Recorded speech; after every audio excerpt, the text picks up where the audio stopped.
Tea Party and the Conservative Party strong. This democratic agenda, pushed by a Democratic governor, is being approved by the Republican Senate.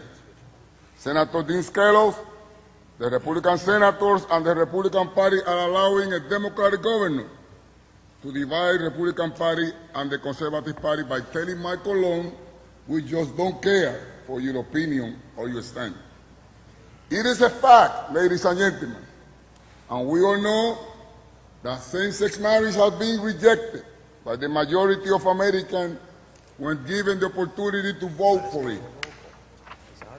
Senator, I point out you waived your right to lay the bill aside. I asked you again. No, I laid it aside twice. I said it twice. I laid it aside. And the record is not reflecting it. I just asked if you could just wrap up. We've given you far more than 2 minutes. Mr. President, I laid it aside.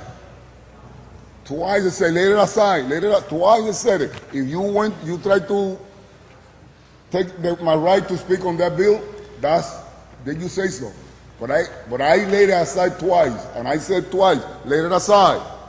We have a misunderstanding, Senator, but I'd ask you just, please, sir, you've had far more than 2, if you would just bring it to a conclusion and respect the process. I had to speak on the bill. I laid it aside, Mr. President, and I'm sorry that you're trying to take away my right to speak on the bill.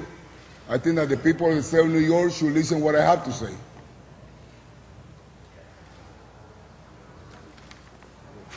There, we have a whole list. I just asked you, sir, I'll give you the last minute, and I don't want to cut you off and be disrespectful. We have a whole list. I'm trying to hear the process. You've had well over 2 minutes. Why are we so ashamed of listening to what you're saying? Senator, we're not ashamed. This is a democracy. I mean, I asked the bill to be aside. You go neutral. You don't want to listen to me. Senator, and now you are. Senator, we are just following the rules. I'm asking you to please. I'm giving you extra time to be respectful. Senator Salam was respectful to your request. I ask you just to wrap it up in 1 minute. Mr. President, I am being respectful. I just want people to know that you have been denying me. I mean, you're going to vote for it? Go ahead, vote for it. It's your right. But it is not your right to take away my right. I mean, you want to vote, go ahead, but don't be ashamed of it. Senator, we are not taking away your right. Whether you speak for or against it, we are just trying to be respectful of everyone in the chamber, allowing a time limit. Sir, you've gone way over the time limit. We have been patient with that. I'm just asking you if you could bring it to a conclusion. We are listening to it. We're paying you respect, but you are going way over, and we're speaking on the vote. The rules allow a 2-minute limit, speaking, explaining your vote. Mr. President, I am not questioning your rule. I'm saying I twice said, lay it aside. The 2 issues, lay it aside. I said it. I said it, and then, and now you're telling me that no, I didn't say that. You are taking, all right, I'm going to finish. No. Senator, I'll just explain. When you lay it aside, you then have a chance to debate before the roll call, before the vote. I want to finish. Please. I am the only Democrat voting against this bill. Please finish, sir. I will wear that as a badge of honor. But I will always say that even though you are going to vote for the bill, you are sending a message to the whole state, and you feel ashamed of it. Number one, the Senator Salam didn't want to answer questions. And number two, now you are calling me out. That's okay, Mr. President. That is your right. You are the President of the Senate. You are today shining. You have your time in the world. And I'm only one here. That's okay. I am probably voting no. Thank you, Mr. President. Senator, thank you. Senator Diaz will be recorded in the negative. Senator Breslin. And I would ask for all the senators, we have a long list of senators who want to explain their vote. I would ask everyone just to adhere to the 2-minute time frame. Thank you. Senator Breslin. Senator Dwayne's last. Please. Senator Dwayne. Thank you, Mr. President. Senator Dwayne, we were just told you wanted to go last, but Senator Dwayne, we yield the floor. It was maybe 1972 or 1973. I was 17 or 18. Stonewall had happened just a few years before. And I decided to come out to my parents, religious Catholics. They were very concerned for me. What they knew or thought, believed, was that homosexuals lived sad and unhappy lives. They were discriminated against. They couldn't get married. They'd be lonely and subject to violence. They loved me and they were concerned for me, but I had decided that I was going to come out and that I was going to fight for civil rights and social justice. And though I worked at other jobs, really my activism around civil rights was the most important part of my life. And in the 1980s,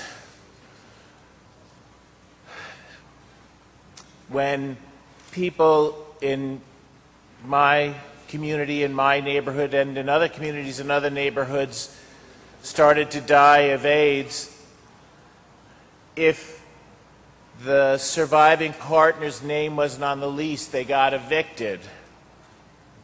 And I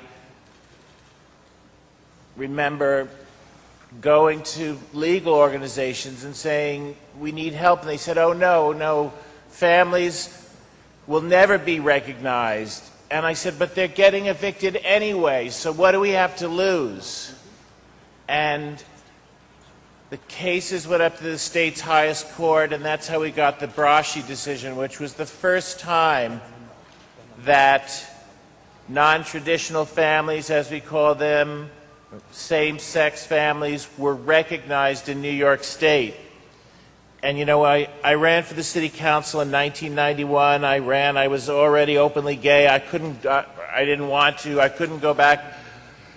I also came out about my HIV status.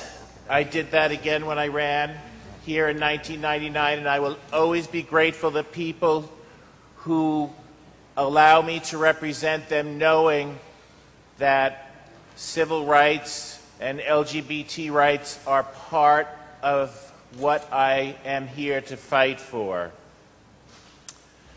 You know, when I first came here to the Senate,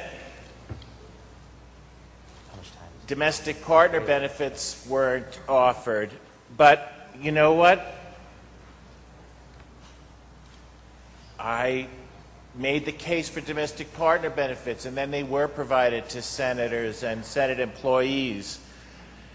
And then here in this body, we passed hate crimes. Senator Dwayne, excuse me, just to be consistent with Senator Diaz, I just ask you, we're trying to keep a time limit. If we just can finish up within a minute, sir. Yes, Mr. President. With your indulgence, I would like also to have my voice on this very important issue today. And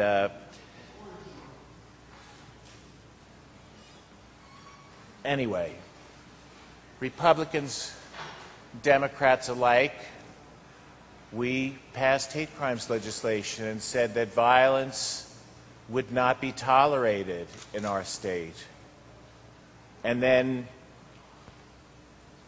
2 years after that again, both sides of the aisle, we passed SONDA, bipartisan, the Sexual Orientation Non-Discrimination Act, and sadly we still have the challenge of passing gender, but its time will come, and I know it'll come soon. And last year, we passed Dignity for All Students here. Again, both sides of the aisle together, landmark legislation. And now, you know, here we are, and you know, my parents are right about some things. I did get beaten up. I did get bloodied. But I hope that on one thing, and I know now they would be fine with this, I hope that today will say that I can get married. You know, If I could remind you, sir, to be consistent with the rules, if you just could bring it to a conclusion. Yes, Mr. President.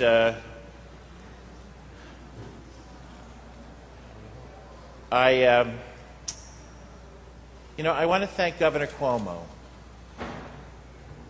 I want to thank him for his incredible and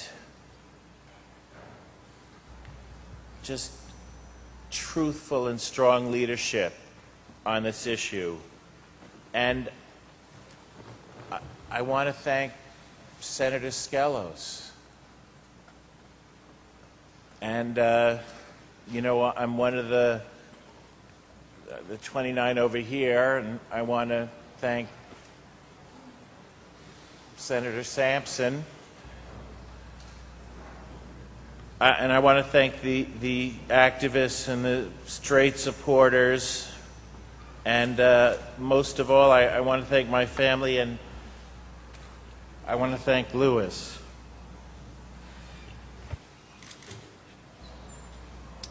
He was there when my brother died, my mother and my father. I was there when his brother died, when his mother and father died, and I loved his parents. My whole family loves Louis, and I love Louis's family. And our nieces and nephews know us only as a couple.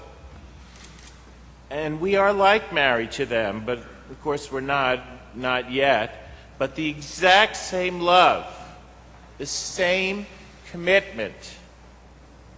Look, I respect you. I know you respect me. But marriage says that we are a family. Louis and I are a family. And marriage strengthens all families. It's going to strengthen my family and all New York families. It provides security and peace of mind. And like you, Louis and I, in sickness and in health, marriage recognizes that love and commitment. Now, I know it's paradoxical, because my life and, the lives of other New Yorkers, our lives aren't going to really change very much. I know. Nothing is going to change about how we take care of each other and love each other, except for it will change. And I know this is a tough vote, Mr. President. I know this is a tough vote. And there are only heroes in this chamber today. There are no villains here. There are only heroes on both sides of the aisle and in both houses of this legislature. Only heroes. Senator Duane, could I just bring it to a close and recognize your vote as an affirmative? Yes, Mr. President. I'm asking my colleagues. I am asking my colleagues to please vote yes for all New Yorkers, and to vote yes for me and Louis. Thank you. Thank you, Senator. Senator Duane will be recording affirmative. Before we go on, there is an agreement with both sides of the House. There are two more speakers, and then we'll announce the results. First is Senator Saland. Oh. Senator Grisanti. Mr. President, as you may know, prior to me coming here, it's only been about 6 months